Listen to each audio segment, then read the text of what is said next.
The wind carried the faint smell of autumn through the open field behind Brookdale High School, ruffling the rows of faded maroon bleachers that had stood there for decades. It was the kind of crisp Friday morning that usually felt safe, ordinary, predictable. But safety has a sound, and when it disappears, you notice. That sound shattered at 7:48 a.m. A bark tore across the football field, sharp and guttural, enough to make a cluster of laughing students freeze mid-stride. Heads turned. Conversations died. The bark came again, more forceful this time, echoing off the metal seats like a warning shot. Officer Cole Harper didn't even flinch. His boots crunched over the frosted grass as he strode toward the sound, jaw tightening. He knew that bark. Duke didn't bark unless it mattered. Duke, his German Shepherd K9 partner, stood rigid near the far end of the bleachers, fur bristling, nose pressed to the earth. His tail was stiff like a board, hackles raised, every muscle locked in primal alertness. He wasn't playing. He was hunting. Harper's hand drifted toward the radio clipped to his vest, but he hesitated.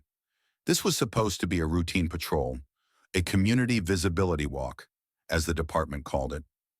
Just a friendly show of presence after 3 days of whispered panic over a missing sophomore named Ethan Miller. "Easy, boy," Harper murmured, his voice low, calm but wary. Duke didn't move. His ears stayed pinned forward, nostrils flaring. Then he let out a deep, rolling growl that Harper felt in his ribs.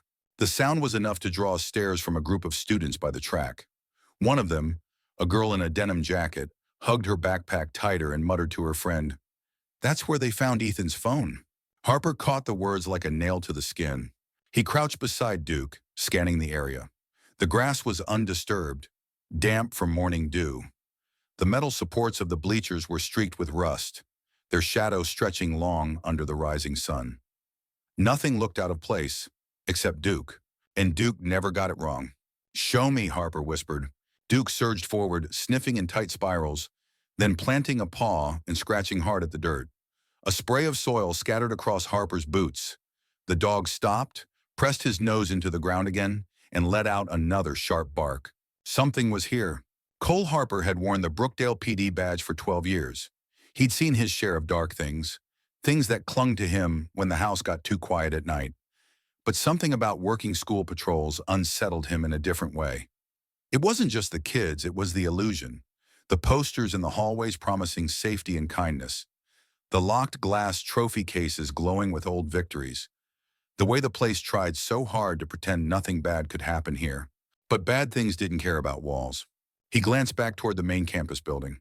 The bell had rung 5 minutes ago, and the last stragglers were disappearing inside. Good. The fewer eyes on this, the better. "Let's mark it and circle back," he said to Duke, unclipping a small orange flag from his duty belt and stabbing it into the ground. Duke didn't budge. He gave a single sharp bark that cut through the chilly air like a siren. Harper's gut tightened. "Okay," he muttered, "we'll do it your way." They looped around the field, sticking to the perimeter where the chain-link fence sagged under creeping ivy. The campus custodian, Manny Lopez, was hauling trash bags into a rolling bin near the parking lot. He paused, squinting at them. "Everything all right, officer?" Harper gave a brief nod. "Just a sweep." Lopez hesitated, then offered, "Kids are still talking about that missing boy, Ethan. His mom came by last night. Poor lady looked wrecked." Harper had met her. He could still see the hollow around her eyes. "We'll find him," Harper said, though he wasn't sure if it was a promise or a prayer. Back by the bleachers, Duke abruptly veered left, nose low, and began pulling Harper toward the maintenance lane behind the science building. The concrete path was cracked and overrun with weeds, shielded from sight by a row of aging maple trees. Few students came back here. Halfway down the lane, Duke stopped cold. A navy blue thread clung to a splinter jutting from the wooden fence, barely visible, like a whisper. Harper plucked it gently, rolling it between his gloved fingers. Hoodie material. Ethan Miller had been wearing a navy hoodie the day he vanished. Harper's pulse drummed in his ears. They pressed on. The lane ended at a small fenced enclosure filled with old sports equipment, battered tackling dummies, cracked baseball helmets, and tangled nets. Beyond it stood the ancient equipment shed, half swallowed by vines. Harper remembered playing Little League here as a kid. The shed had been old even then. Duke slowed, head low, tail stiff. His paws moved silently over the dirt. Then he froze, every muscle rigid. His ears twitched. A low, throaty growl rolled from his chest. Harper scanned the area. The shed's door was chained shut with a rusted padlock. A broken window gaped like a missing tooth near the top of the wall. The air smelled of mildew and wet leaves. "Clear," Harper whispered into his shoulder mic, but his voice felt hollow. Duke advanced, pressed his nose to the thin crack under the door, and jerked back with a sudden snarl. Harper's hand went to his sidearm out of reflex. Nothing moved, nothing stirred. But Duke's fur stayed raised. He was hearing something, smelling something. Something alive. Harper backed up, keeping his eyes on the shed. He didn't like this. The department's official line was still "run away," but Harper had been a cop long enough to know the difference between a runaway and a ghost. Ethan hadn't taken a phone charger, wallet, or food. Runaways plan, ghosts just vanish. And if Duke was right, Ethan hadn't left this campus on his own. Harper keyed his radio. "This is Harper. I need a facilities map and access log for the backfield storage sheds." "Copy," the dispatcher crackled. "Anything specific?" "Yeah," Harper said, eyes on Duke. "Give me the names of anyone with keys." They circled back to the main lot. Classes were in full swing now, the campus quiet except for the distant buzz of a lawnmower. That was when Frank Dillard appeared. The night security guard shuffled out from behind the cafeteria, jangling a heavy ring of keys. He was in his 50s, gray hair slicked back, posture slouched. His eyes flicked to Harper, then away just as fast. "Morning," Harper called. Frank grunted without looking at him and kept walking, fast like someone late for a bus. Duke's head whipped toward him. The growl came low and instant, like a warning from the deep. Harper felt the hair rise on his own arms. Duke never growled at strangers, not without cause. "Hey, Frank," Harper called again, sharper. Frank didn't stop. He disappeared behind the gym, keys rattling like bones. Harper knelt beside Duke, hand buried in the thick fur at his scruff. "All right, partner," he murmured. "You've got something, don't you?" Duke's eyes stayed locked on the corner where Frank had gone. Pupils sharp, ears forward. The kind of focus Harper had only seen when Duke was certain. And in that moment, with the autumn wind skimming across the field and the bell tolling in the distance, Harper knew two things. One, Ethan Miller hadn't left on his own. Two, Duke had just found the first thread. And once Duke found a thread, he never let go. The bell for second period rang just as Officer Cole Harper pushed open the side door to the main office. A faint echo of sneakers and laughter trailed down the tiled hallways as students shuffled between classes, their voices fading behind the heavy door. The warmth inside the building hit him like a wave, mingling with the sharp scent of lemon cleaner. Duke padded close by his side, claws ticking lightly against the linoleum. His tail swayed low but steady, his dark amber eyes constantly scanning. To anyone else, Duke might have looked calm. Harper knew better. That measured stillness was how Duke hunted. The receptionist, Marlene, short silver hair, glasses perched on her nose, looked up from her keyboard with mild surprise. "Back already, Officer Harper?" "Didn't get to finish earlier," Harper said. "Need to talk with staff who were on duty Monday night." Her expression tightened. "Is this about Ethan?" Harper gave a single nod. "We're still in the information gathering stage." Her eyes darted to Duke. "Well, be careful poking around too much. People are nervous." Harper almost smiled. People always got nervous when Duke stared too long. Principal Richard Hayes' office was down the hall, its door cracked open just enough for the smell of coffee to drift out. Harper knocked twice and stepped inside. Hayes stood by the window, his tie loose, watching the campus lawn below. The man looked worn out, like the last few days had aged him a few years. "Cole," he greeted, his voice low. "Anything?" "Not yet, but Duke caught something this morning behind the bleachers."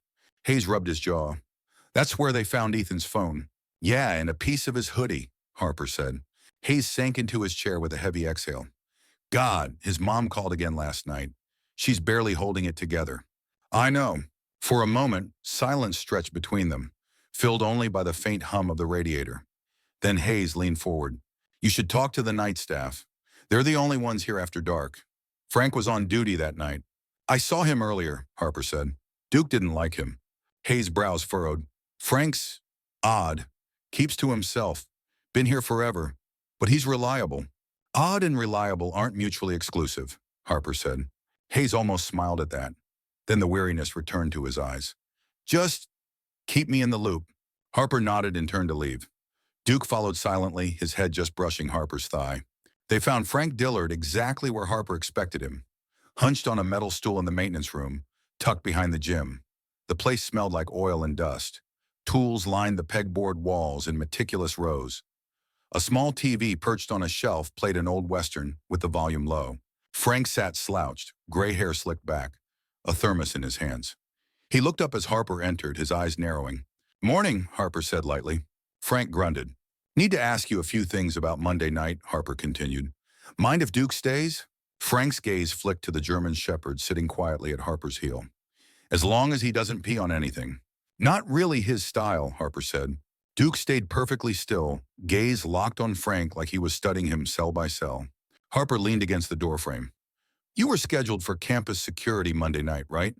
"Been on nights for years," Frank replied, not looking away from his thermos. "Notice anything unusual? Anyone on campus who shouldn't have been?" Frank shrugged. "Kids sneak in sometimes. Nothing new." "Cameras catch anyone?" "Didn't check. My job's walking, not watching screens." Harper noted how fast that answer came. "You do rounds behind the science building?" Frank's eyes ticked up, just a fraction. "Sometimes. Why?" "Just asking," Harper said. Frank's hand tightened on his thermos. "Someone cut through that area Monday night," Harper continued. "Ethan's phone was found near the bleachers. There's a piece of his hoodie near the fence. You see anything like that?" Frank finally met Harper's eyes and held them a beat too long. "Nope," he said. Duke let out a quiet huff through his nose, almost like a scoff. Harper straightened. "All right, if you think of anything, let me know." He turned to leave, letting the pause hang just long enough. "And Frank, make sure your rounds tonight include the equipment shed, south side." Frank's jaw twitched.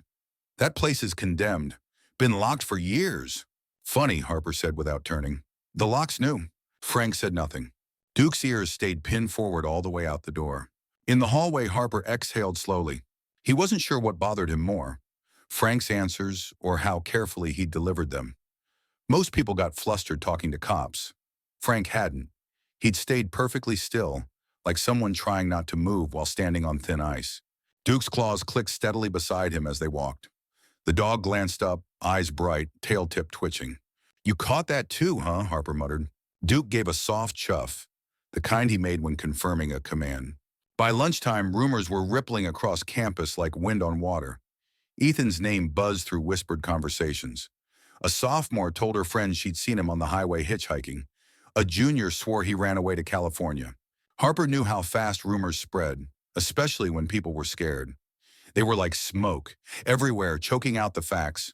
He stood by the cafeteria windows watching the courtyard while Duke lay at his feet. Teenagers streamed past, laughing, tossing footballs, pretending everything was normal. But Ethan's absence hung over them all like a shadow. After school hours, Harper returned to the fenced lane behind the science building, where Duke had first pulled him earlier. The campus had emptied, and the hush of late afternoon wrapped around the buildings. The old shed stood still and silent under the trees. Harper crouched to examine the padlock on its door. New, shiny brass against the rotting wood. The chain was taut. He pressed his ear to the wood. Nothing. Just the smell. Damp, stale air pushing through the cracks like cold breath. Duke sniffed along the doorframe, tail stiff, then moved to the ground. He began to pace tight circles, nose down, inhaling hard. Then he froze. His paw landed on a faint smear in the dirt, a half-smudged print. Too small for Harper's boot, too soft for an adult. A child's shoe. Harper's chest tightened. He marked the print with chalk, snapped a photo, and stepped back. "Good work, Duke," he whispered. The dog wagged his tail once, solemnly, like he understood the weight of it. They left the shed behind, but Duke kept glancing over his shoulder as they walked, ears flicking like he was listening to something Harper couldn't hear. Before heading out, Harper swung by the front office to collect access logs. Marlene handed him a printout of badge scans from the past week. Only one staff member had accessed the science wing after 10 p.m. on Monday. Dillard Frank, 11:46 p.m. Harper stared at the time until the numbers blurred. Ethan had been last seen at 8:30 walking home. The school was supposed to be empty by 9, and Frank hadn't logged out until nearly 2 a.m. Driving home that night, the patrol SUV felt too quiet. The sky outside the windshield bled orange into purple, and streetlights blinked to life one by one. Duke sat upright in the passenger seat, head tilted, watching Harper's face.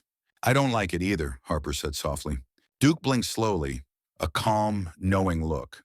the same one he gave Harper in every dangerous moment, like a silent vow. I'm here. I've got this. Harper tightened his grip on the wheel. There was a boy out there. Maybe hurt, maybe worse. And the only solid lead he had was a thread of fabric, a footprint, and a night guard who smiled too little and talked too carefully. But Duke had chosen this path, and Harper had learned long ago to trust Duke over his own instincts. By the time they pulled into Harper's driveway, darkness had fully settled over Brookdale. Porch lights winked on up and down the street. Duke hopped out, paws soft on the concrete, and padded to the front steps, pausing to look back at Harper. "We're not done," Harper told him. Duke's tail gave a single slow wag. Tomorrow, Harper would file the log evidence, review the camera footage himself, and push for a warrant to open that shed. He just hoped whatever they found inside wasn't too late, because Duke was rarely wrong. And Duke had smelled fear. The night wrapped around Brookdale High like a held breath. The last glow of sunset had long bled from the sky, leaving the campus bathed in the cold spill of moonlight and the occasional blink of security lights. Officer Cole Harper parked his unmarked SUV behind the maintenance lot, killing the engine and lights. The quiet hit instantly, thick and complete. Even the crickets seemed hesitant here. Duke shifted in the passenger seat, his eyes catching a flash of silver from the moon. He didn't whine or bark, he never did, but the slight angle of his ears said everything. He was ready. Harper rested a hand on Duke's shoulder. The thick fur was warm under his palm, grounding. "Let's be ghosts," Harper murmured. Duke slipped out of the SUV with the silent grace of something born for the dark. They moved along the chain-link fence bordering the football field, sticking to the shadows of the trees. The buildings loomed in dull silhouettes, brick walls, black windows, the faint smell of cut grass lingering from the grounds crew.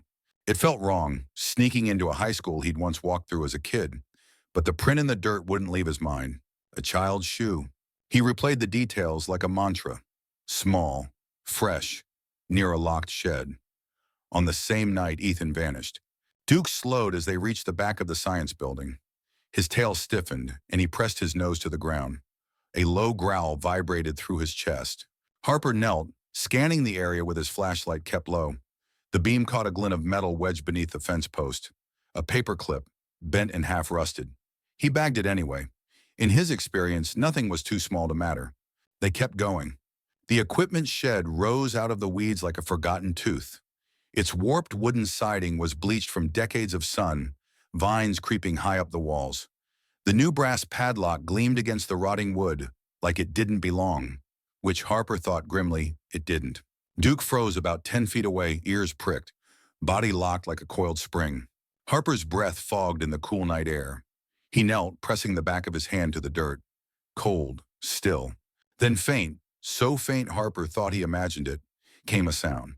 Scratch. Once, then silence. Duke's head snapped up, ears cutting through the night like blades. His body trembled with tension, lips just barely lifting from his teeth. Harper felt the hair rise on his arms. "Easy," he whispered, though it was more for himself than Duke. He circled the shed, testing the windows.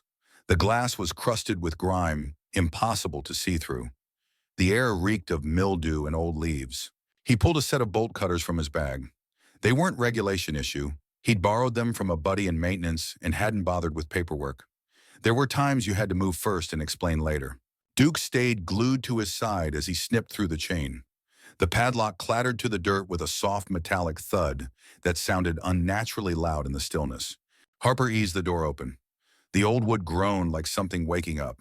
The smell hit first, stale, damp air laced with something sour. Duke slipped inside, nose low, paws silent. Harper swept the flashlight beam slowly across the room. Dust hung in the air like fog. Old sports gear lay in chaotic piles. Deflated soccer balls, cracked helmets, boxes of tangled nets. A stack of broken folding chairs leaned against one wall. But it wasn't the clutter that caught his eye. It was the floor. The dust was disturbed. Not everywhere, just in a thin, winding path from the door to the back corner, like something had been dragged. "Track," Harper whispered. Duke followed the path, nose to the ground. His breathing deepened, muscles tense. He reached the corner and stopped dead. A soft whine escaped him. Harper moved closer. A blue shoelace lay tucked beneath a tarp, its end frayed. The same dark navy as Ethan's hoodie. Harper's stomach clenched. He bagged it carefully, then swept the beam higher. There on the back wall, faint but unmistakable, were scratch marks, thin and desperate. Fingernails, not claws. Duke whined again, louder this time, his gaze fixed on the wall. Harper's mouth went dry. This wasn't just where someone had been. It was where someone had tried to leave. He crouched lower, fingers grazing the ground. The dirt was packed tight except for a single patch, softer, like it had been disturbed and hastily covered. He dug gently with his knife. A plastic water bottle emerged, half crushed. The label was torn, but part of a name remained in faded black Sharpie. Han Mill, Ethan Miller. Harper's breath stalled. He sat back on his heels, the silence roaring in his ears. There it was, proof. The kid had been here, but the shed was empty now. Where had he gone? Duke suddenly snapped his head toward the door, ears sharp, body rigid. A growl rolled through him, deep and primal. Harper killed his flashlight, plunging them into darkness. He waited. Footsteps, soft, cautious, approaching on the gravel outside. Harper's heart thudded. Duke crouched low, silent now, every line of him coiled and ready. The footsteps paused, then retreated, fading into the night. Harper exhaled slowly through his teeth. Whoever it was, they hadn't wanted to be seen. They slipped out of the shed and melted into the trees, circling wide until they were sure the campus was empty.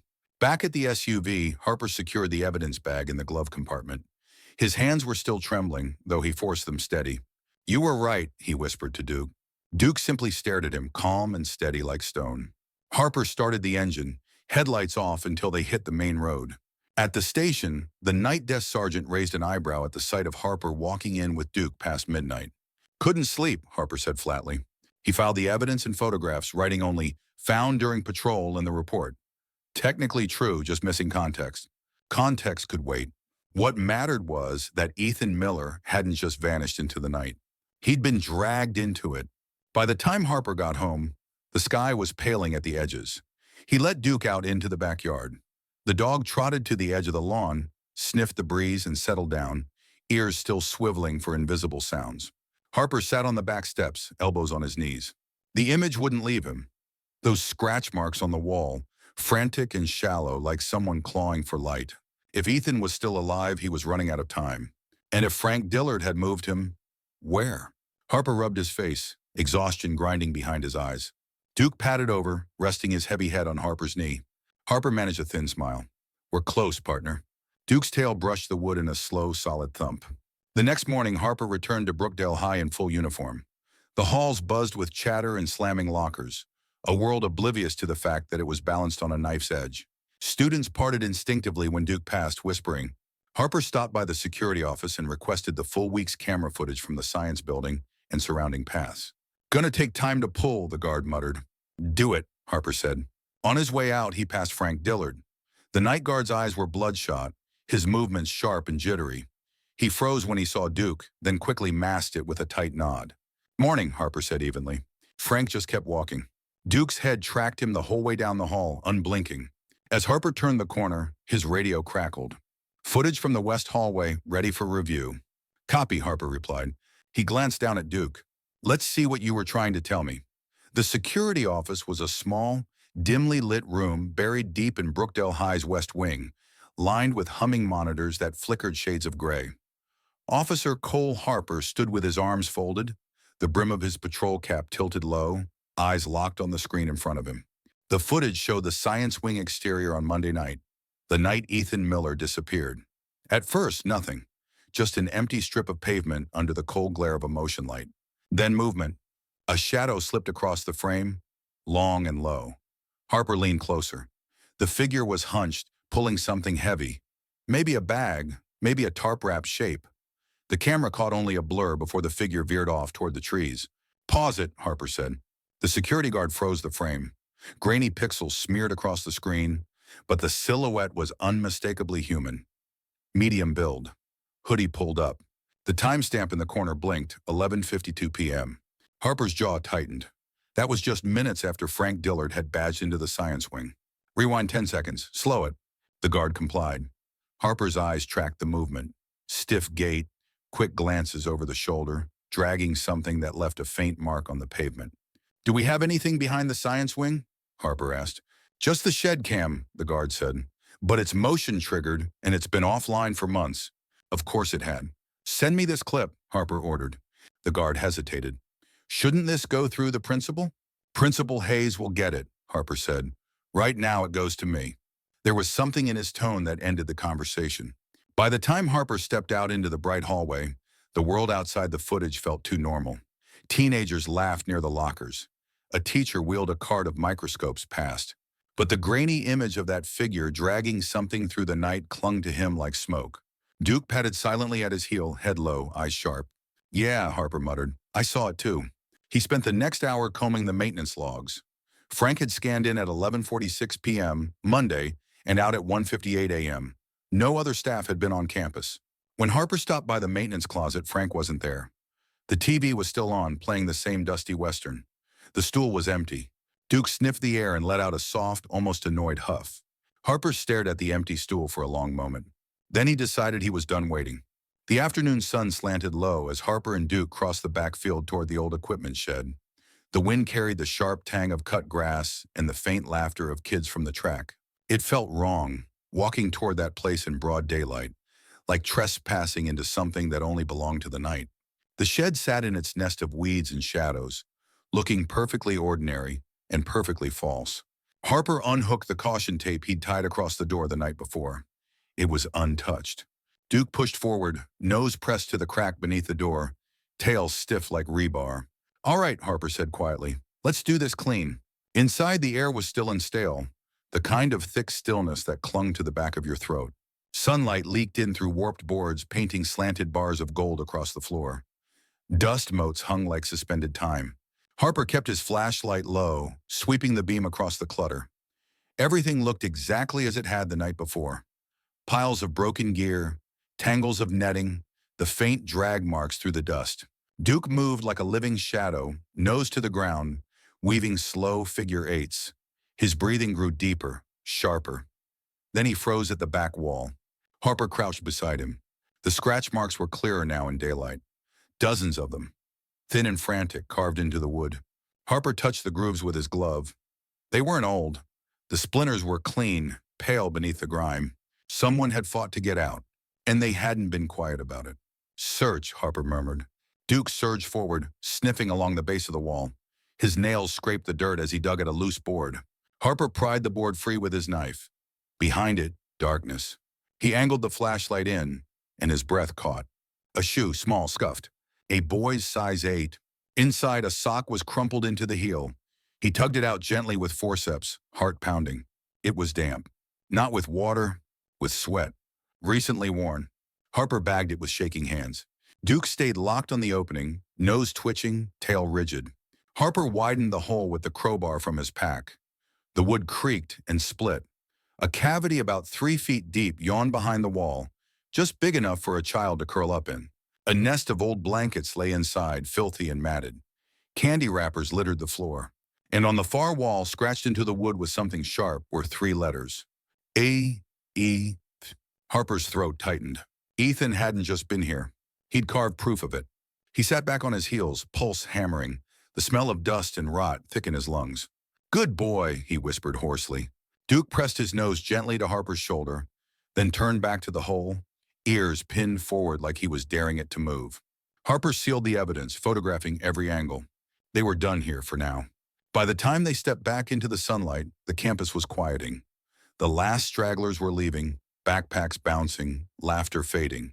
Harper locked the shed with a new chain and tagged it for restricted access. Then he crouched in front of Duke, resting both hands on the dog's broad shoulders. You just cracked it open, he murmured. We're not guessing anymore. We know. Duke blinked slowly like he understood. Back at the station, Harper spread the evidence out on the table in the briefing room. The shoe, the sock, the blue shoelace from last night, the water bottle with Ethan's name. 4 small things, but together they roared. He typed his report with clinical precision, though his hands wanted to tremble. This is no longer a missing person case. This is abduction. And if Ethan had been hidden once, he could be hidden again. The shed was just a stop, not the destination. That night, Harper stood on his porch, watching the quiet street while Duke lay at his feet. The cicadas hummed. Somewhere down the block, a sprinkler ticked to life. Normal, peaceful. It felt fake. His phone buzzed. A message from Principal Hayes. Any update? Harper typed back only 2 words. Working it. Because how did you tell someone that their school wasn't safe? How did you tell a mother her son had been kept in a dark hole on school grounds? You didn't. Not yet. Not until you brought him back. Alive. Duke rose and pressed his head against Harper's hip, eyes glowing softly in the porch light. We'll find him, Harper said quietly. Duke's tail gave a single, deliberate wag. They were past the point of doubt now. Tomorrow, Harper would get the camera footage pulled from the west hallway, the only corridor Frank Dillard could have used to leave unseen. Somewhere in those gray, flickering pixels was the truth. And Duke would find it. The school grounds looked different at night. Emptier, colder, like something holding its breath. The rows of brick buildings were washed pale under the sodium yellow security lights, their windows black and watchful. The silence was so deep it made the hum of Harper's patrol SUV seem too loud, like an intruder. Officer Cole Harper eased the vehicle to a stop near the edge of the football field, cutting the engine. The world dropped into stillness. Duke stirred in the passenger seat, ears perked, gaze locked forward. He didn't wag his tail or whine, just stared into the darkness with a predator's stillness. Harper checked his watch, 12:41 a.m. He rubbed a hand down his face. Most people were home, asleep, cocooned in their soft beds. Harper had almost forgotten what that felt like. Lately, his nights were all like this. Cold air, long shadows, and Duke breathing steady beside him, like the only real thing left. All right, partner, Harper murmured. Let's see who shows up. Earlier that day, Harper had installed a pair of hidden trail cameras around the equipment shed, one angled toward the door, the other covering the tree line behind it. He'd also swapped the lock he'd placed on the shed with a dummy, one that clicked shut but could be opened silently with a twist. If Frank Dillard came back, Harper wanted him inside. Catching someone lurking near the shed would be suspicious. Catching them inside it? That would be damning. The clock crept past 1 a.m. The wind picked up, rattling the chain-link fence. A paper cup skittered across the asphalt somewhere near the gym. Duke's head tracked the sound for a moment, then returned to his silent vigil. Harper sat motionless, hand resting on the dash. Every sense stretched thin. At 1:18 movement, a figure slipped from behind the cafeteria, hunched and fast, cutting across the field toward the science building. Harper's pulse surged. The man wore dark clothes, a hood pulled up. Even from here, Harper recognized the slouched shoulders, the nervous flick of his head. Frank Dillard. And he was heading straight for the shed. Harper waited until Frank reached the edge of the trees, then opened his door in one smooth motion. Duke was already standing, silent and taut like a drawn bow. Let's move, Harper whispered. They crossed the field low and fast, boots barely whispering against the grass. Duke flowed at his side like liquid shadow, every muscle silent and controlled. Frank reached the shed and crouched at the door.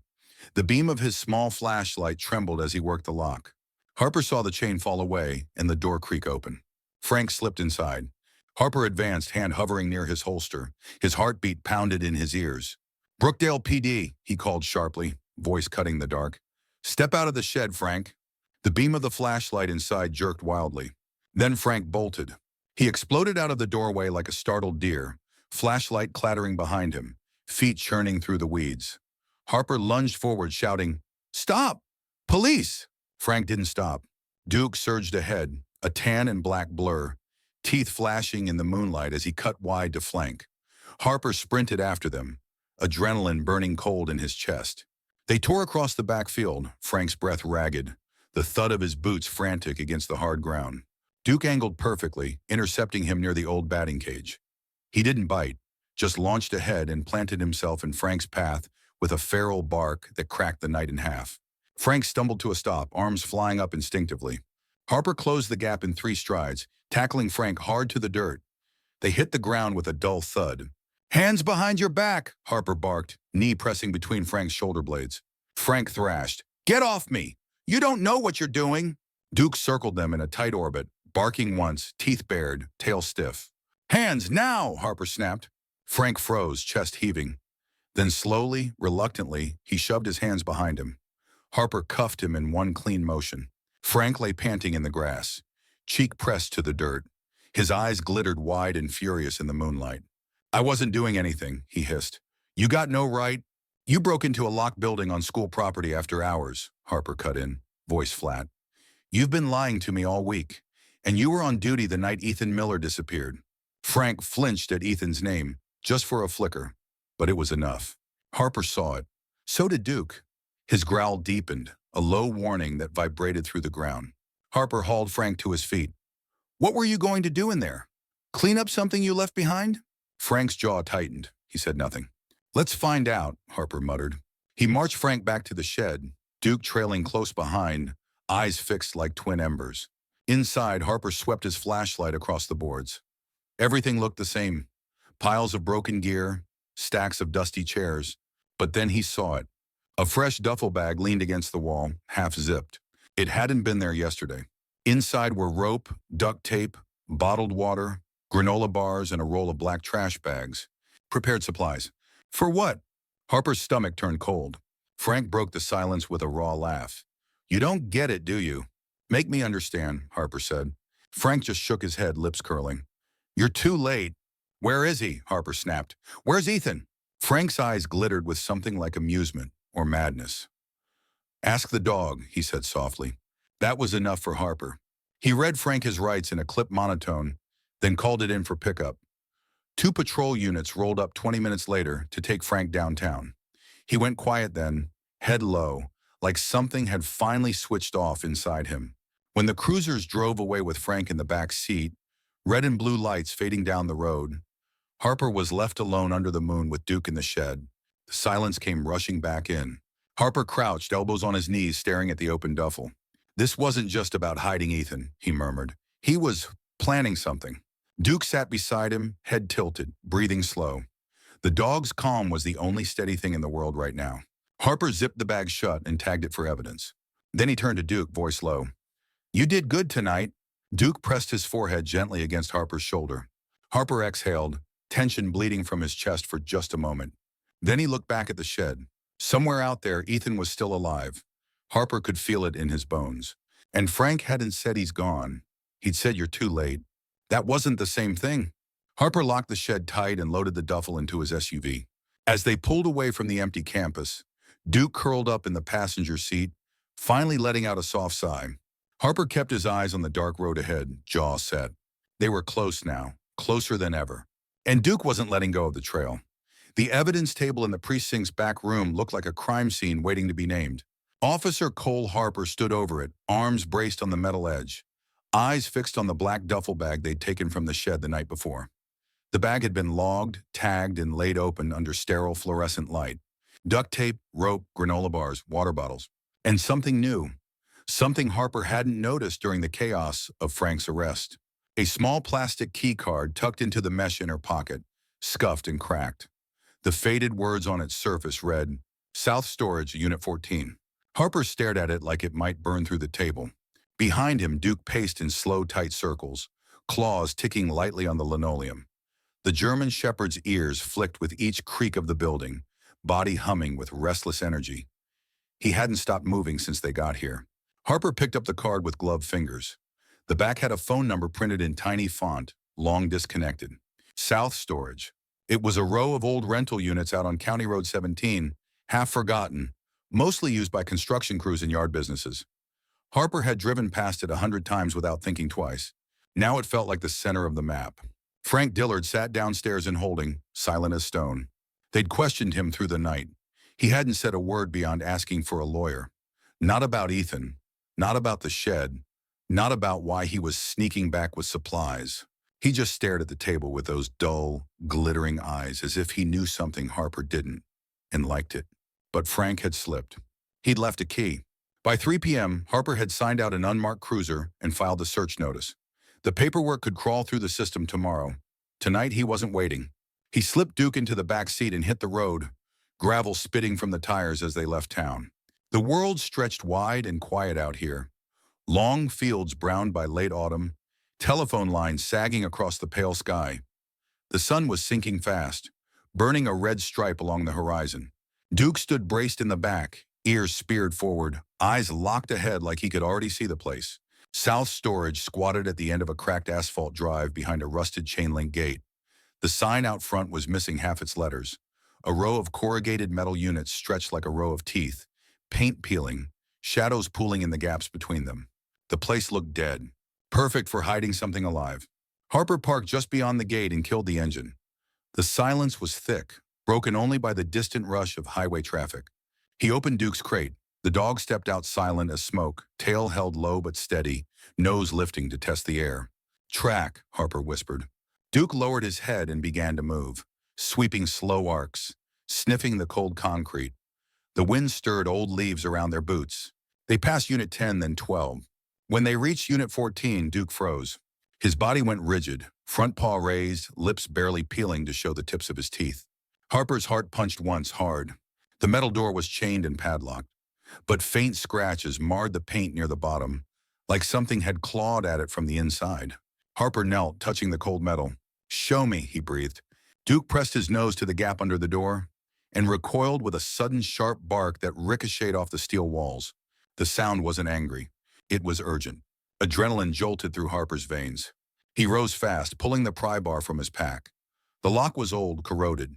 2 hard snaps and it gave way. The chain clattered to the concrete. He rolled the door up just enough to slip through. Cold air rushed out, damp, metallic, and sour. Duke slipped in ahead of him, shoulders low, silent. Inside, the beam of Harper's flashlight cut through darkness, thick as oil. Dust motes shimmered in the light like ash. The unit was mostly empty, just a few rusted shelving racks. And at the very back, a plywood wall, freshly built, screwed into the concrete with new brackets. It didn't belong. Harper's breath caught. He stepped closer, light trembling on the wood. The seams were sealed with duct tape. "Duke," he whispered. The dog padded forward, nose working furiously. Then he planted both paws against the wall and barked. Once, loud and sharp, the sound reverberating through the space like a gunshot. Harper's skin prickled.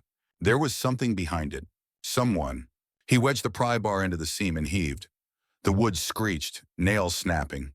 Duke darted back, teeth bared. The panel gave way with a crack.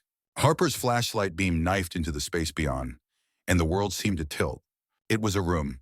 Tiny, windowless, no bigger than a walk-in closet. Mattresses lined the floor, filthy and threadbare. Piles of empty juice boxes and granola wrappers were scattered across the corner.